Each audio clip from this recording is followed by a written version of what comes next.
খাবা মাছ খাবা চিংড়ি মিংড়ি রুই টুই বল নাকি কাতলা শিং মাছ নিয়া ভাবিরে জোড়ান্তে কোন পাতলা ইলিশ আসছে দিয়া দেই কালকে আবার বৈশাখ বাপ সাপ দেখে আমগো মনে হয় কি লাট সাপ গরিব মানুষের বৈশাখ ইলিশ মাছ না পুঁই শাক সিলভার কাপ না তেলাপিয়া আমারে দেন পাঙ্গাস মিয়া এই মাছ ধরতেও ঘিন লাগে হাত দিয়া। দেখছেন কি কয়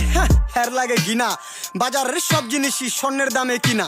ঘু খায় সব মাছে কালার খায় পাঙ্গাসে ডিম পারে মুরগি আর ব্যথা পায় রাজা হাসে দুঃখ কমু কার কাছে টাকা নেই কা হাজার হাজার চলো বাবা যাইয়া দেখি কি অবস্থা কাঁচা বাজার। ওই মিয়া হাত দিবেন না মরিচের কেজি 1000 দেখতাছেন না মরিচ গার্ড দিতে রাখছি বডি গার্ড। এইটা আবার কোন পাট আলিপ লেলার সিনবাদ যেইটা ধরুম স্টক করুম তয় তরকারি জিন্দাবাদ 80 টাকার বেগুন বেগুনের অনেক গুণ বেগুন লেয়া হইছে খুন আমারে দেন ধুন্দুল পটল লন কহিলন লাউ নাইলে কদু তোর মুখে অনেক মধু লাউ আর কদু বউ আর